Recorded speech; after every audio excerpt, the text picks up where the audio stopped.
enregistrement. Donc, bonjour tout le monde. Merci beaucoup d'être là. Tout fonctionne bien, vous m'entendez bien? Merci beaucoup à Mélanie Busby. Mélanie est chargée de projet pour Québec Zen au Front commun pour la transition énergétique, donc zéro émission nette. Elle a participé à la coordination du processus d'élaboration de la feuille de route. Elle est titulaire d'un doctorat en biologie. Elle milite au sein d'un groupe citoyen préoccupé par les changements climatiques et la transition écologique, Mobilisation Environnement, à Annecy-Cartierville excusez-moi, Mobilisation Environnement à Annecy-Cartierville. Elle est également active au sein de la coalition sortant la Caisse du carbone, qui fait pression pour que la Caisse de dépôt et de placement du Québec se désinvestisse des énergies fossiles. Éric Pinault, qu'on a eu la chance d'avoir souvent à travers les années à nos foires. Donc, merci Éric. Éric est membre de l'Institut des sciences de l'environnement de l'UQAM et préside son comité de recherche. Il est également chercheur associé à la chaire de recherche UQAM en transition écologique. Ses recherches portent sur l'économie écologique, l'extractivisme, la transition écologique dans une perspective décroissante et post-capitaliste. Il a écrit Le piège Énergie S, un ouvrage consacré à analyser de manière critique cette infrastructure qui visait à désenclaver le pétrole des sables bitumineux. Donc, la belle conférence qu'on a aujourd'hui, c'est quels sont les chemins vers un Québec carboneutre, juste et résilient? Alors, à vous deux, je vous laisse la parole. Donc, je vais partager l'écran. Et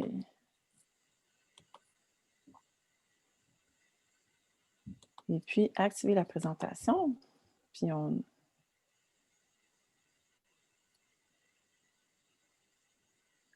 Est-ce que vous voyez bien la peau qui est en train de se charger?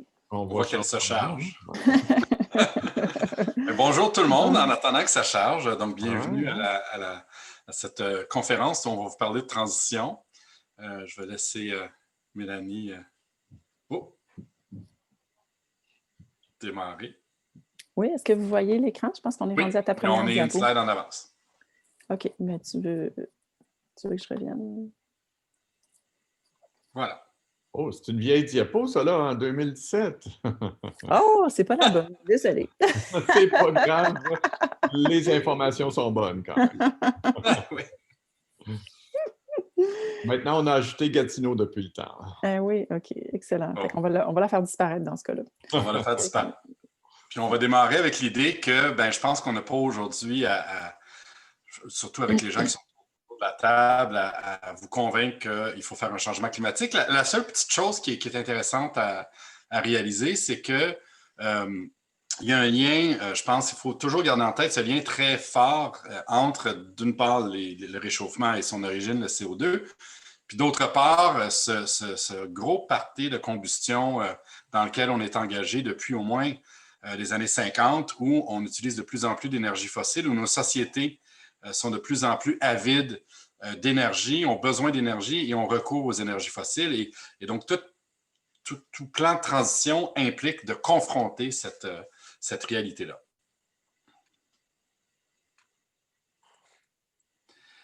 Eh bien, la question qu'il faut se poser à partir de ce moment-là, c'est on a grimpé une falaise énergétique, comme on voyait dans l'autre slide tantôt. Puis là, les scientifiques nous disent si on ne veut pas faire face au chaos climatique, il faut se poser, il faut descendre, il faut opérer une descente dans nos émissions.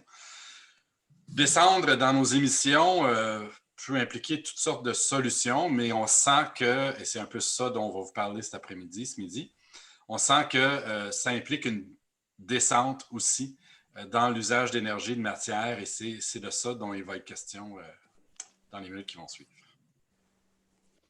Donc, je sais que vous êtes tous au courant qu'il y a les changements climatiques, mais ça vaut peut-être la peine des fois de se rappeler un peu les impacts que ça a sur nous. Donc, les scientifiques nous disent, et puis on le voit dans l'actualité, que ça va nous apporter une augmentation de la fréquence et de l'ampleur de plusieurs catastrophes, comme des inondations, des feux, des ouragans, des sécheresses. Fait que ça, Évidemment, ça a un impact d'abord financier sur les finances publiques, nos finances personnelles, notre assurabilité. Donc, ça, c'est un aspect plus pécunier, mais ça a des impacts évidemment très humains et très concrets.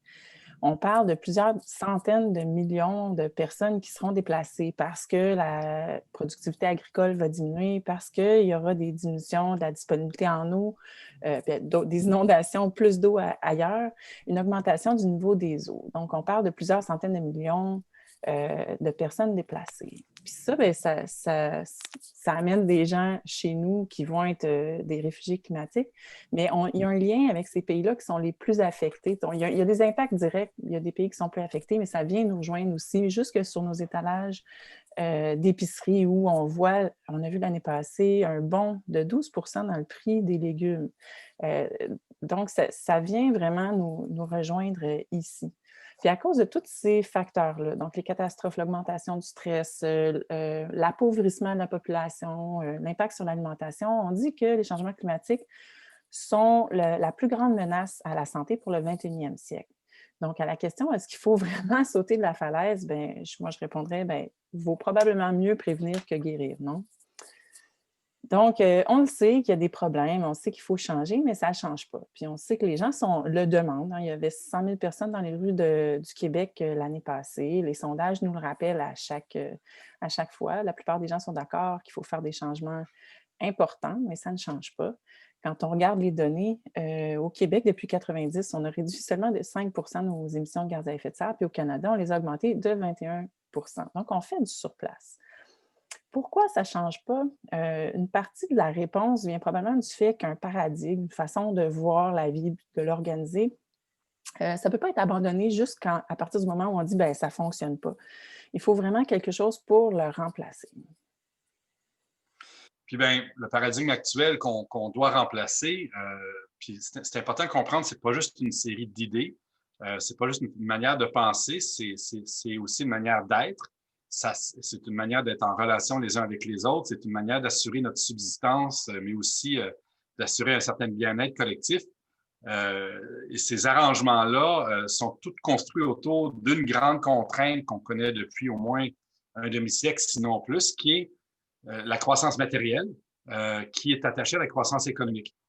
Et ça a été la solution qu'on a trouvée depuis au moins les années 1930 pour régler les divisions qu'on a les uns avec les autres, régler nos enjeux de justice sociale, nos enjeux de stimuler le progrès technologique. C'est passé par un modèle expansif. Et ce modèle-là est amplifié, puis ça, c'est important de le reconnaître, bien, par du pouvoir. Il y a des privilèges qui sont accrochés à ce modèle-là.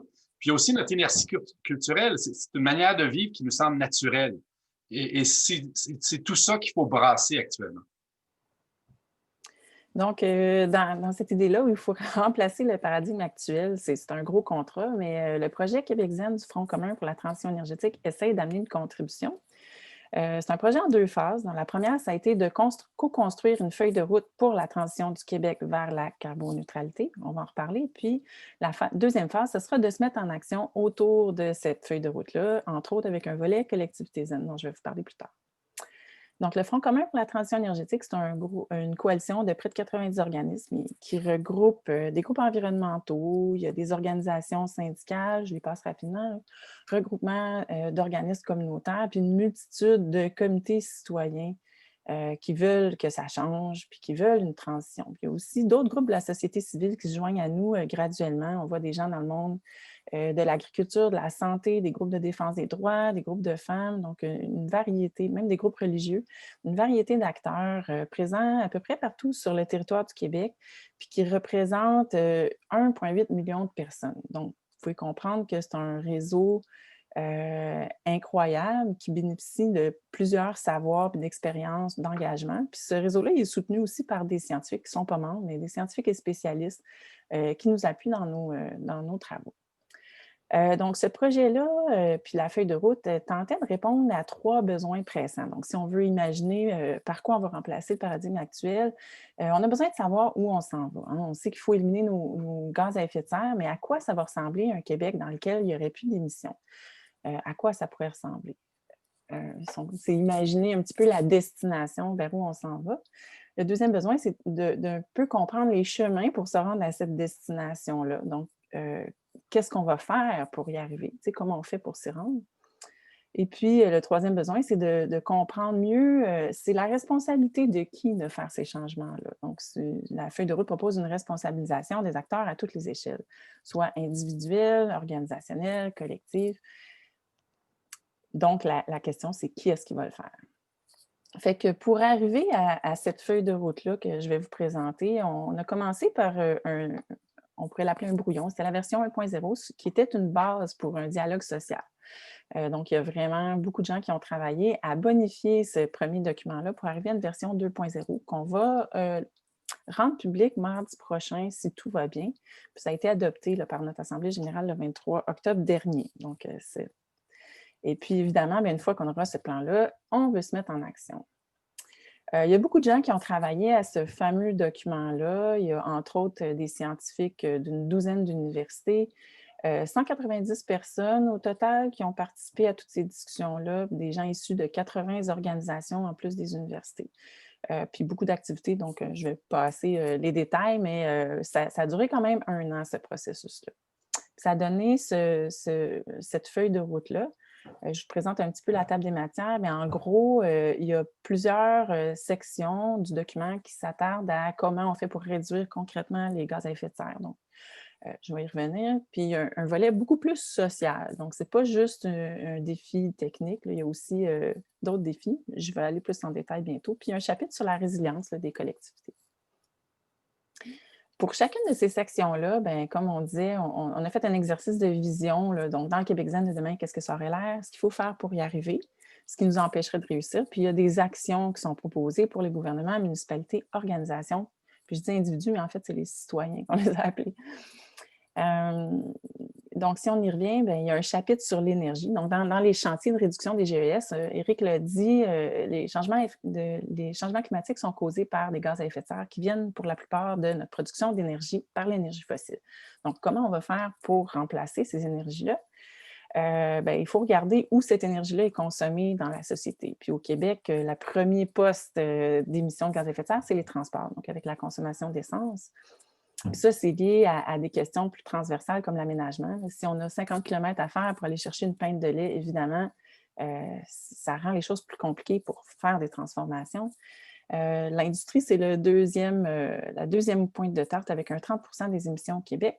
Le bâtiment, 11 l'agriculture, un 10 puis les déchets, 6 Donc, pour chacun de ces chapitres-là, il y a les éléments que je vous ai mentionnés. Donc, des éléments de vision, des actions aussi qui sont proposées à tous les niveaux. Puis évidemment, il y a un chapitre sur l'économie qui est un peu cette façon d'organiser toutes ces activités-là humaines. Puis il y a d'autres chapitres, je vais y revenir un petit peu plus en détail plus tard, mais dans le côté plus politique, plus social de la transformation, il y a des chapitres sur la cohérence et la responsabilité des gouvernements, l'éducation, le dialogue social, la transition juste, je vais y revenir tout à l'heure, les droits humains et puis le financement de toute cette transformation-là, puis la résilience, comme je l'ai dit tout à l'heure. Donc, c'est une approche qui est relativement exhaustive, qui touche toutes les dimensions de la transformation à faire, puis qui responsabilise tous les acteurs. J'espère que vous l'avez bien compris jusqu'à maintenant. Donc, si on va un petit peu plus dans le détail, dans, par exemple, la section énergie. Donc, on sait qu'au Québec, on a la moitié de notre énergie qui est produite par des énergies renouvelables. On a de la chance parce qu'ailleurs, c'est 50 qui est... au Québec, c'est 50 des énergies fossiles. Ailleurs, c'est 85 Donc, on a vraiment de la chance. Le défi est de moins grande taille.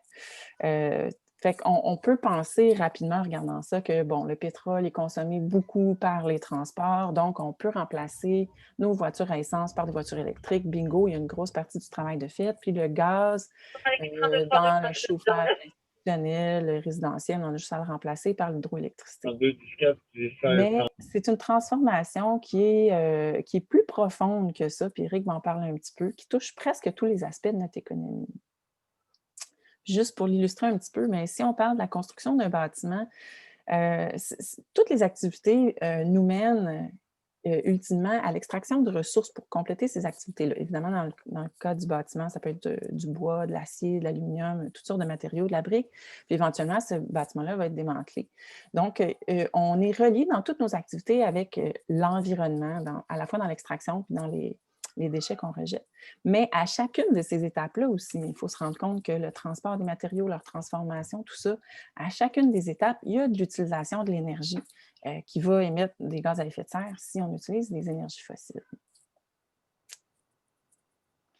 Alors, ben, comme vous avez pu constater la feuille de route, puis moi, ça fait 1 an que j'accompagne le Front commun dans la démarche de la construction de la feuille de route. Donc, j'ai commencé à m'impliquer à la 1.0, puis j'ai participé à l'élaboration de la 2.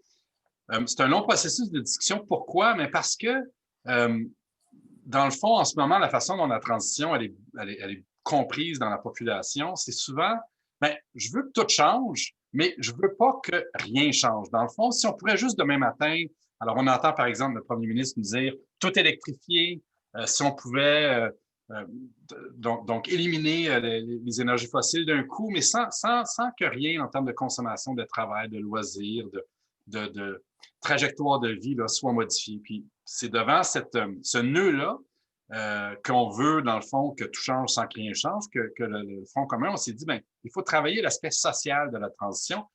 Les solutions technologiques, on les connaît pas mal.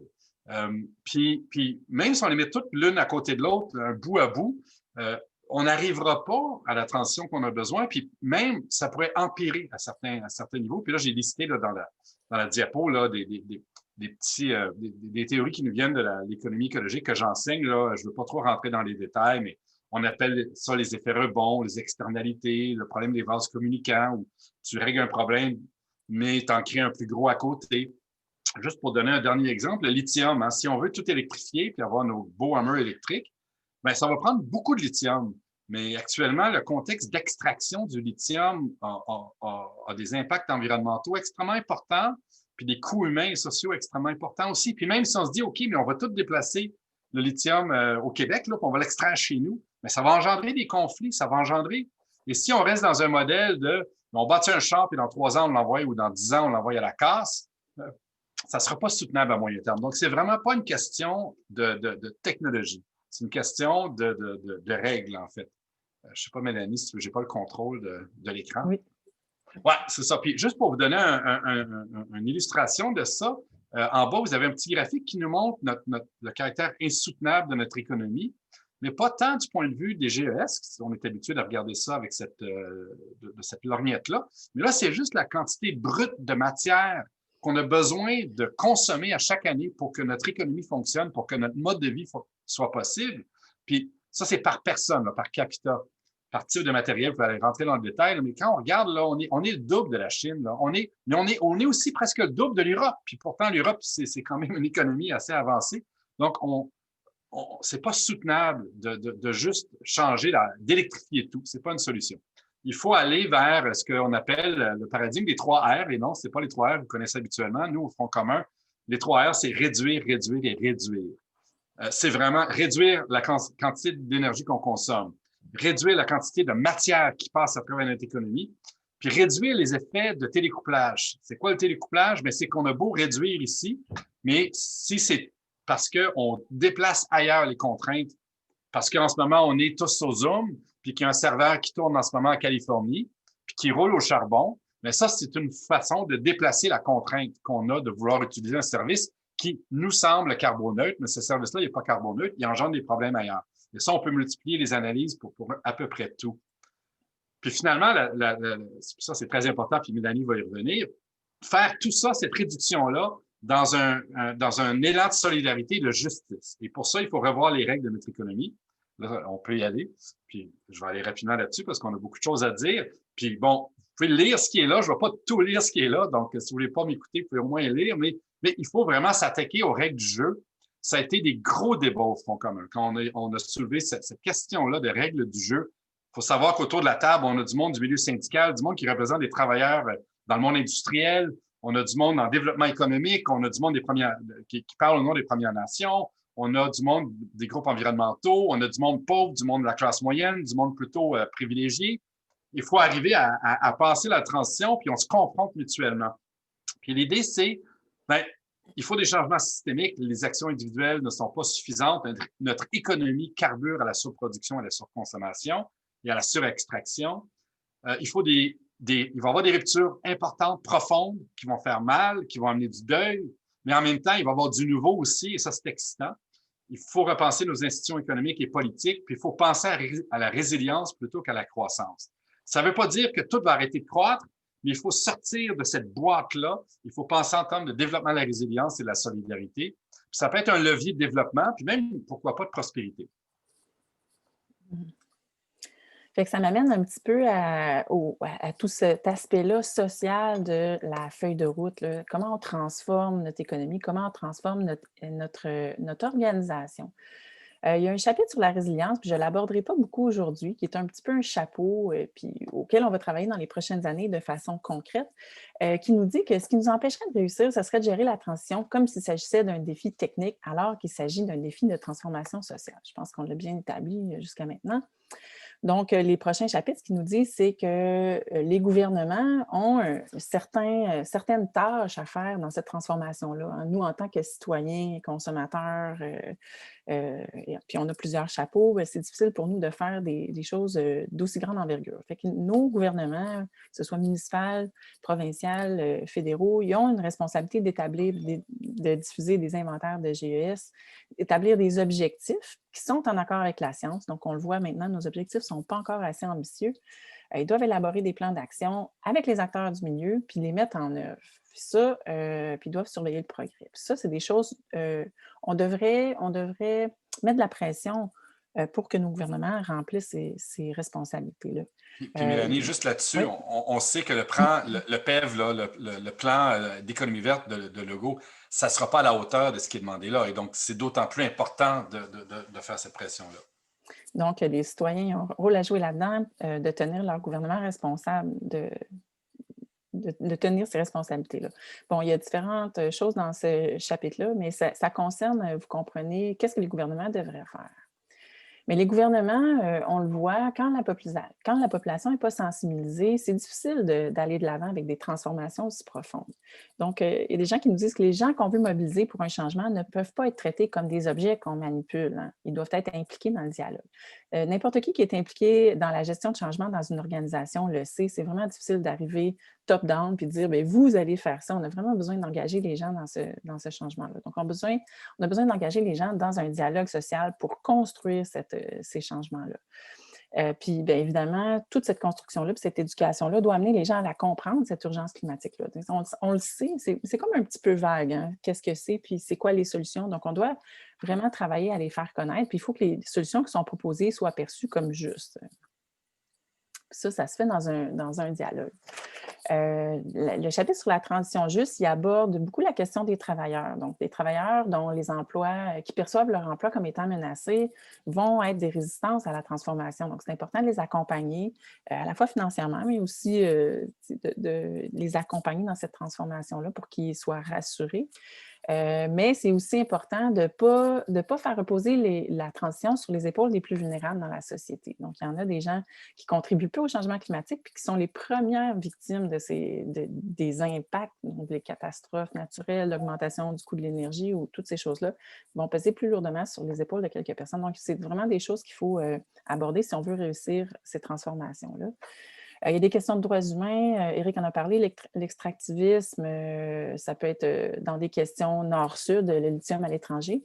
Ça peut être si on veut tout électrifier l'économie du Québec, bien, est-ce qu'on va être obligé de faire 2 fois plus de barrages sur des territoires autochtones? Est-ce qu'on peut faire ça? C'est des questions qui se posent. Hein? Il y a la question des réfugiés climatiques, la question de la justice climatique. Donc, qui va porter les effets de ces changements climatiques-là, puis la responsabilité que ça nous ramène. Et puis, bien, on arrive déjà vers la fin de la présentation, puis c'est vraiment une ouverture vers le futur. Donc, on a une deuxième phase du projet Québec Zen. Donc, jusqu'à maintenant, on s'est dit qu'est-ce qu'on allait faire, qui allait le faire, c'est quoi qu'il y a dans cet imaginaire-là, dans ces choses-là à faire. Mais ces changements-là, on a vu qu'ils étaient cruciaux, c'est important, il faut les faire. Ils sont de grande ampleur, ils concernent tous les acteurs, ils concernent tous les secteurs, donc on peut les qualifier de changements systémiques. Est-ce que d'en prendre conscience, puis de se dire « Ah, bien OK, on comprend qu'est-ce qu'on a à faire, puis on comprend les problèmes, c'est suffisant ». Évidemment, on n'est pas encore au bout du compte. Maintenant, il faut les mettre en action. Mais donc, la deuxième phase de ce projet-là, Québec Zen, ça concerne vraiment le comment. Puis ça, c'est la question qui est probablement la plus difficile. Dans ce comment-là, puis dans cette mise en action-là, il y a un volet qui s'appelle le projet Collectivité Zen. Donc, on a comme objectif au Front commun de faciliter des démarches inclusives de transition qui vont porter la justice sociale dans diverses régions du Québec. Fait que je ne veux pas aller trop dans les détails parce qu'on est vraiment nous-mêmes en train de construire ce volet-là. Mais je peux vous dire qu'il y a comme vraiment une douzaine de collectivités qu'on veut supporter. Puis bon, ça, c'est un organigramme, c'est un peu de la poutine interne, mais on veut être vraiment une équipe qui va supporter le changement dans diverses communautés. Je m'arrêterai là. Je ne peux pas encore donner beaucoup de détails, mais je vous inviterai à rester à l'écoute, à l'affût des solutions qui s'en viennent, puis de suivre le Front commun. Il y aura plus de détails. Puis vous êtes invités, je vais juste commencer, puis après je te passe la parole, Éric. Vous êtes invités à aller consulter cette feuille de route-là. Il y a plein de choses qui sont proposées pour les citoyens, pour à la fois faire des changements dans leur propre vie, mais pour réclamer aussi des changements dans leurs organisations auprès de leur gouvernement. Puis, je noterai aussi que les élections municipales s'en viennent à grands pas. Ce sera peut-être une occasion de se mettre en action autour de cette proposition-là. Je te laisserai ça. Est-ce que je te laisse ça, Éric, ou bien Oui. j'y vais? Oui, tu peux laisser ça là. Ben, je vais peut-être faire un dernier petit rapport moi aussi. Moi, ça fait 1 an donc, que j'accompagne le Front commun plutôt comme un universitaire, comme chercheur, mais aussi comme militant. C'est quelque chose qui me tient vraiment à cœur. Puis, l'intérêt, je pense, de cette démarche-là, c'est premièrement la largeur des pans de la société qui sont impliqués dans le dialogue, le fait qu'on prend ça au sérieux, ce dialogue-là. Puis on se pose vraiment la question, on se casse vraiment la noix sur comment on va arriver à opérer un virage au Québec qui nous amène ailleurs, qui nous amène dans un espace où on va être capable d'honorer les engagements qu'on a pris ou qu'on devrait prendre vis-à-vis du climat ou de la biodiversité. Puis faire ça tout en s'attaquant à d'autres enjeux qui sont connexes comme l'exclusion, les inégalités. Et ça a donné une feuille de route qui est assez ambitieuse. Il n'y a aucun parti politique qui a quelque chose qui ressemble à ça. Je doute que le PEV soit quelque chose qui lui ressemble, le plan de l'économie verte du gouvernement Legault. Donc, c'est vraiment un outil qui appartient à la société et qu'on doit garder jalousement, je pense, pour nous, qui est un outil qu'on peut s'approprier, qu'on doit traduire aussi, je pense. Il y a des manières de traduire parce que là-dedans, il n'y a pas juste du que faire, il y a aussi du comment voir. Donc, puis on peut aussi l'enrichir. Je pense que c'est quelque chose qui peut, dans les différentes collectivités, être enrichi par l'expérience des gens. Puis cette feuille de route-là, je pense qu'elle va nous servir dans deux types d'actions à venir, qui sont des actions collectives. Individuellement, on peut aller chercher beaucoup d'inspiration. Comme le disait Mélanie, il y a plein de choses pour le citoyen. Mais de manière, en termes d'action collective, on va devoir lutter dans les prochaines années. La feuille de route, ça nous donne un horizon, ça nous dit, bon, ben, c'est pour ça qu'on lutte. Et on va devoir bâtir. Puis là-dedans, il y a des plans pour toutes sortes de bâtiments différents. Et c'est juste une base. Après ça, on peut enrichir ces plans-là. Donc, moi, c'est vraiment ça. Traduire, enrichir, lutter et bâtir. C'est les mots sur lesquels je laisserai tout ça. Donc, moi, voilà. je finirai peut-être juste en disant que bon, c'est un gros travail qui a été fait, mais évidemment, on ne prétend pas que c'est toutes les solutions ou c'est une solution clé en main pour faire la transition partout, mais on voit ça plus comme un catalogue de toutes sortes d'actions, de toutes sortes de façons de voir. Maintenant, ça va être le travail qui reste à faire. Il doit se déployer un peu partout. Ce n'est pas juste le Front commun qui va faire ça. Notre volonté, c'est d'envoyer vraiment un signal qu'on est capable, qu'on a la vision pour le faire, puis que maintenant, on doit s'y mettre, puis développer des stratégies pour que ces actions-là se réalisent. Il y a dans chacune des régions, ce ne sera pas la même chose en Gaspésie, la transition, qui est par rapport à la Côte-Nord ou par rapport à Montréal ou Québec. Il y a des régions qui ont des réalités vraiment différentes, des régions industrielles, des régions agricoles, des régions urbaines, des régions... Donc, quand je dis que ce n'est pas un projet clé en main, c'est ça que ça veut dire. C'est que chacune des régions ne doit pas se sentir « Oh mon Dieu, mais on ne peut pas faire ça chez nous ». Il doit plutôt voir ça comme une proposition de laquelle il peut tirer une inspiration pour faire la transition chez eux. Alors, je vous invite, où que vous soyez au Québec, à vous l'approprier puis à commencer à réfléchir comment on peut faire ça ensemble dans les prochaines années. Puis j'espère peut-être vous recroiser sur ces questions-là puis en action dans les prochains mois. Écoutez, un beau merci à vous deux, c'est super gentil. Mélanie, peut-être juste monter un petit peu ta caméra Oui, parce que ton visage s'est coupé un petit peu. oui. Donc, là, ça va être notre petite période de questions. Si des gens ont des questions, je vous invite tous. Je viens juste de me connecter.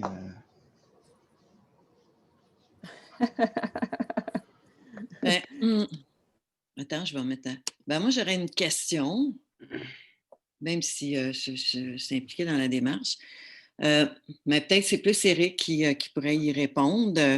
On a parlé qu'il fallait penser, inventer des nouvelles institutions économiques et politiques, ce qui est quelque chose qui semble assez ambitieux aussi. On a parlé d'ambition, tant mieux. Dans tous les échanges qu'il y a eu dans la table, particulièrement sur les questions économiques et tout ça, est-ce qu'il y a certaines avenues dans ce sens-là, qui ont été discutées ou quand on regarde ce qui se passe chez nos voisins du Sud, des fois, on se dit, mon Dieu, on recule par rapport aux institutions qu'on pensait reconnues depuis longtemps. Alors, juste peut-être élaborer un petit peu sur cette question-là qui est très importante par rapport à une approche plus collective aussi. Ben, on a eu des belles discussions. Mélanie est allée aussi. On a eu des belles discussions à la table économie où on a exploré, on est allé même des fois très loin dans l'exploration de différentes formules. C'est clair que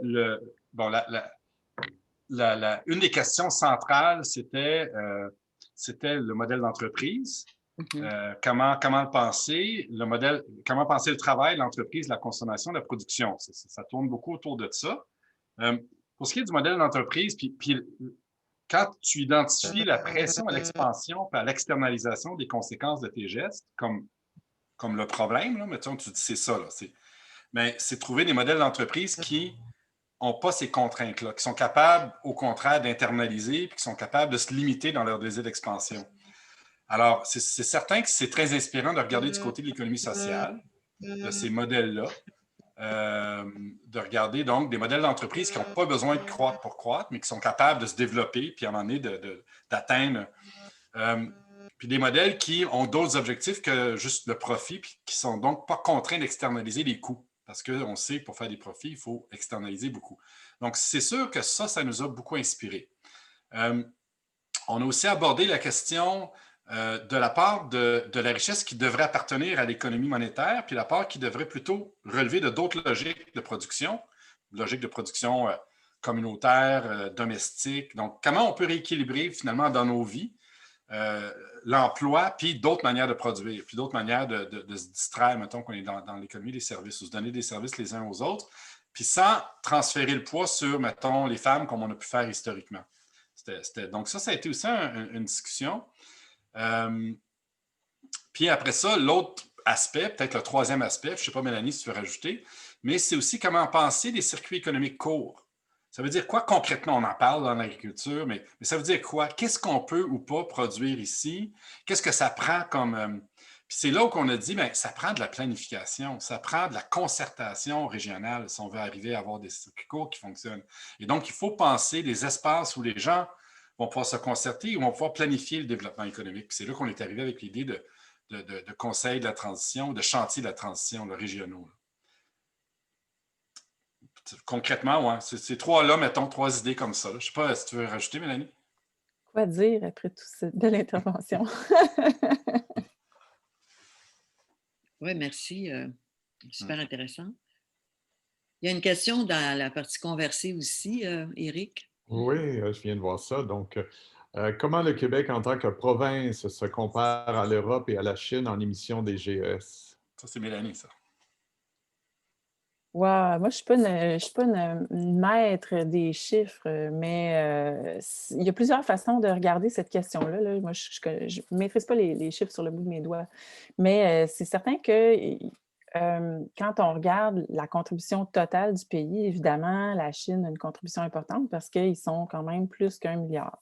C'est sûr que si on fait la pointe de tarte de cette façon-là, il y a des gens des fois qui nous disent dans la présentation, oui, mais la Chine, tu sais, nous, on est insignifiants. Hein, c'est un discours qu'on entend. Nous, on est insignifiants, on a un tout petit pourcentage. Mais là, ce qu'il faut se dire, c'est qu'on est plus de 200 pays là, sur la planète. Si on regarde chacun notre pourcentage d'émissions, il n'y a pas grand monde qui est très, très, très significatif. Hein. On n'a pas une charge chacun très, très grande. Fait que c'est peut-être pas si difficile que ça de s'occuper de notre 2 ou de notre petit pourcentage qui est notre contribution. La Chine a une contribution plus importante, mais quand on revire ça de bord de deux façons, soit en émissions par personne, on commence à virer le discours de bord. Éric a présenté notre consommation matérielle qui est 2 fois plus grande que la Chine, puis je suspecte que les émissions, ça doit être de cet ordre-là aussi. Par personne, on a une consommation beaucoup, beaucoup, beaucoup plus importante. Puis si on ajoute à ça la contribution historique du pays, parce que la Chine, historiquement, était beaucoup moins développée, produisait beaucoup moins, puis nous, on retourne au début de l'industrialisation. Là, la pointe de tarte est très, très, très, très importante pour les pays développés. Fait que ça nous donne une responsabilité. Tu sais, dans les accords internationaux, ce qui a été négocié, moi j'aime ça ce principe-là, le principe de responsabilité commune mais différenciée. Donc, on a tous une responsabilité, mais on n'a pas une part égale de responsabilité historique dans la situation dans laquelle on se trouve. Fait que pour l'avenir, bien, qui est-ce qui est responsable de réduire ces gaz à effet de serre-là? Bien, je pense qu'on a une grande responsabilité. Puis c'est grâce à ces émissions-là qu'on a produites, avec de l'énergie pas chère et très polluante, qu'on a atteint le niveau de développement qu'on a, puis qu'on a le niveau de richesse qu'on a. Donc, ça fait qu'il nous incombe de réduire de façon plus importante, de faire des efforts plus importants, soit dans la réduction domestique ou bien dans la réduction à l'étranger. Fait que je répondrais peut-être comme ça à cette question-là, mais sans avoir des chiffres très précis. Oui, Éric? J'ajouterais peut-être à ce que Mélanie vient de dire que, puis en plus, j'ai parlé de télécouplage, là, je vais le mettre dans le chat ce mot-là, là, mais j'ai utilisé le mot télécouplage dans ma présentation, puis là, je vais en donner une illustration concrète. Télécouplage, ouais, c'est ça. Il y a une grande partie des émissions de la Chine qui sont, en fait, qui n'existent que pour produire nos biens de consommation. Et donc, en fait, nous, on s'est désindustrialisé, on a envoyé nos industries ailleurs. Et là, on importe finalement un paquet de choses qui sont produites beaucoup en Chine. Et donc, on peut attribuer une grande partie des émissions en Chine aux pays occidentaux qui importent à travers des biens et des services du CO2, finalement. Aubert a une question dans le chat. Avant, il y avait Mélissa qui demandait si on a des idées, est-ce qu'il y a quelqu'un qu'on peut rejoindre? J'ai mis un courriel. Là. Si jamais, ben, j'ai mis mon courriel personnel, c'est peut-être pas lui que j'aurais dû mettre, mais ça finit tout à la même place finalement. Okay. Surtout le courriel du Front commun pour la transition énergétique. Puis bon, si c'est des questions pour Éric, je ne sais pas si tu veux mettre ton courriel, mais nous autres, on est en contact avec lui fréquemment. Fait qu'on peut faire passer les messages aussi. OK, merci. Aubin demande, la récente politique de développement durable de l'agriculture au Québec est porteuse d'aspects intéressants du point de vue des émissions.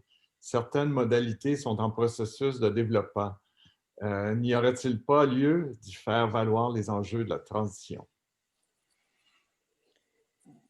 Je ne sais pas si Éric, tu as quelque chose à dire là-dessus. Moi, ça me fait un peu peur, les enjeux de l'agriculture. Ça me semble, tu sais, c'est vraiment important, hein, toute la façon dont on se nourrit. Mais c'est quelque chose qui est tellement... tu sais, on a un groupe qui est spécialisé dans l'agriculture au sein du Front commun, puis tu sais, on se rend compte qu'il y a tellement de subtilités, tellement de choses. J'ai de la difficulté à me prononcer là-dessus. Éric, qui est un petit peu maraîcher, a peut-être une idée plus précise. Oui, mais comme je connais très bien Aubert et je connais ce que Aubert connaît, je ne vais pas m'aventurer dans une longue réponse, puis je pense qu'Aubert pouvait répondre à ma place.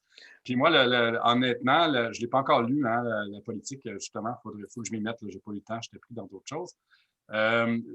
Les gens que je connais, auxquels je fais confiance sur cet enjeu-là, ont réagi de manière mitigée à l'annonce en disant oui, il y a des aspects intéressants, mais il y a d'autres aspects qui sont pas à la hauteur de ce qui devrait être fait. Donc oui, il y a de la réduction, on parle de réduction d'intrants, en particulier réduction d'intrants de pesticides, mais il ne semble pas avoir de rupture avec le modèle tiré par les exportations. Donc, ça serait bien. Ouais, Aubert, tu pourrais juste ouvrir ton micro puis nous en parler parce que tu connais vraiment bien ça. Oui, bien, d'abord, merci, là, Eric, Mélanie, là, de votre présentation et de votre effort continu au sein du Front commun. J'ai démarré ma vidéo. Bon, OK. En fait, bon, en tout cas, tu le sais, Eric, moi, je travaille principalement sur des enjeux de qualité d'eau en milieu agricole. J'ai vu la politique de développement durable, bon, évidemment, est dévoilée, là, déjà, bon, quelques semaines. Il y a des aspects intéressants, entre autres au niveau de la conservation de la matière organique des sols. Bon, on parle de réduction d'intrants, mais il y a encore des modalités qui restent à définir, entre autres en lien avec la rétribution des entreprises agricoles là, pour l'implantation de pratiques. C'est pour ça que je me demandais, il y a peut-être une question de timing ou d'opportunité de travailler auprès du ministère de l'Agriculture qui en est à développer ces modalités-là pour bien retenir, entre autres, les enjeux, les priorités en lien avec les émissions. Là. Je comprends que vous avez une équipe agricole aguerrie, là, mais en tout cas, je souhaiterais qu'il y ait une implication de ce côté-là. Bien sûr, les pesticides ont retenu l'attention des dernières années, c'est clair. On a des enjeux de qualité d'eau, mais je pense que c'est important de ramener à l'avant-plan ces opportunités-là au niveau du secteur agricole. Parce que c'est vraiment gagnant-gagnant pour tout le monde, au niveau économique aussi, au niveau, si tu parles de circuits courts, on parle de réduire les intrants, d'optimiser la santé de nos sols, la productivité de nos sols. En fait, tout le monde peut y être gagnant, là. Oui. Le problème, en tout cas, selon moi, il y a un problème, c'est que tant qu'on reste pour tous les secteurs, mais tant qu'on a un gros secteur dominant qui vise à générer de la biomasse qu'on va utiliser pour remplir les ventes de porcs, de poulets ou de vaches, puis qu'une partie, entre autres le porc, une grande partie de ce porc-là, on l'exporte, puis nos sols se trouvent à subventionner finalement cette industrie d'exportation-là. Puis après ça, on se ramasse avec un surplus de purin, puis on est dans un cercle vicieux là, d'un modèle tiré par l'exportation qui favorise quelques grands intégrateurs essentiellement. Ce n'est pas des circuits courts, là. On est très loin du modèle. Donc il faudrait, tant qu'on ne confronte pas, je pense, ce biais-là qu'il y a dans nos politiques agricoles, on va patcher finalement par en arrière. Là. Oui. Effectivement. Ça prendrait beaucoup de courage pour faire ça. Oui, puis tu remarqueras aussi, c'est quand même assez étonnant. Il y a comme un éléphant dans la pièce, la politique de développement durable. Il n'y a aucunement mention des productions animales et des engrais de ferme, des fumiers. Ouais. Alors, effectivement, mais je pense que les questions viennent avant les réponses. C'est important de poser ces questions-là, de les faire valoir. Et puis, effectivement, peut-être mettre en jeu aussi leur acceptabilité sociale. Puis ça, je pense que c'est un travail que vous faites bien. Ouais. En tout cas, il y a un aspect, je dirais, dans la feuille de route intéressante. Là, moi, c'est la personne qui l'a rédigé, les gens qui l'ont rédigé connaissent ça vraiment plus que moi. Mais il y a eu un déplacement du débat sur l'agroalimentaire. Parce qu'on sait, dans le mouvement environnemental, il y a un gros débat, doit-on être vegan, végétarien ou carné. Et ce débat-là est très structurant dans la communauté environnementale. Et là, il y a un effort de déplacer complètement le débat vers l'écologisation de l'alimentation et de faire ressortir les différentes dimensions que ça peut impliquer. Puis j'ai été très... je trouve que c'est bien ficelé, c'est bien amené. Puis je pense que c'est un apport au débat public au Québec, cette section-là. Parce que ça déplace justement la question. Ça ouvre sur des enjeux comme ceux que tu soulèves sur la gestion du carbone dans le sol, puis il y a des pratiques agroécologiques plus durables à long terme, plutôt que juste focusser sur combien de kilos de viande que les Québécois mangent par mois ou par semaine. Effectivement, écoutez, moi, c'est la première fois en 15 ans que j'assiste à autant de conférences. D'habitude, lors de mes foires physiques, je n'ai jamais la chance d'assister.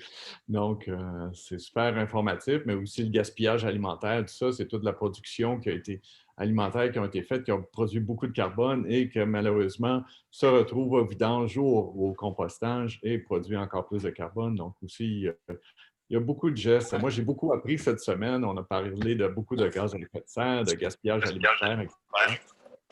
C'est super intéressant. Donc, je ne sais pas s'il y a peut-être une dernière question. Oui, concernant les circuits courts, il y a aussi un problème de disponibilité de petites terres pour la relève des producteurs maraîchers qui ne peuvent pas s'installer. Oui. Bien, là, c'est là où, justement, avec France, tantôt, on soulevait la question d'institutions économiques nouvelles.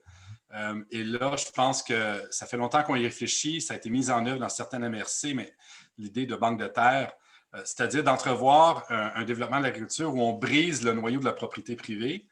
Puis on se dit, on peut penser à l'extérieur de la boîte de la propriété privée. On peut avoir une fiducie qui contrôle certaines terres. On peut avoir des servitudes qui contraignent la mise en culture de ces terres-là. Puis on peut penser des arrangements où des petits producteurs ont accès à titre d'usager à long terme des terres. Alors ça fait partie de ces innovations qu'on va faire, qu'on peut mettre de l'avant comme compatible avec une transition où on sort de la boîte de la propriété privée là, et on sort aussi d'un modèle, on le sait, le modèle de gestion des terres agricoles au Québec est taxé vers la concentration, puis la concentration de la production, puis l'élargissement des terres contrôlées par peu de producteurs. Donc ça, il faut vraiment inverser cette logique-là.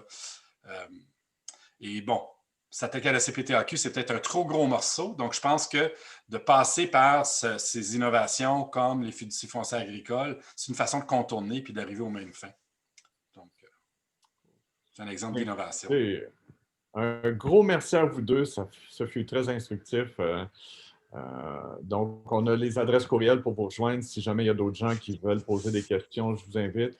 Et comme j'ai dit tout à l'heure, la conférence va être disponible jusqu'au 23 décembre sur notre plateforme virtuelle. Donc, merci à tout le monde d'avoir été là. Quand même, on a eu... merci aux gens d'être venus aussi, c'est le fun. Merci aux gens que je connais. Allô? Merci encore une fois, Éric, d'être là. Écoute, comme tu disais, Éric, ça fait longtemps qu'il nous suit, qui nous encourage, qui participe à nos événements. J'espère que Mélanie, on va avoir la chance de se revoir souvent dans les prochaines années aussi. Merci à tout le monde d'avoir été là. Ouais, puis félicitations pour le Québec Zen. C'est vraiment un ouvrage assez important. Bravo, merci. Merci à vous tous. Au revoir. Merci, au revoir.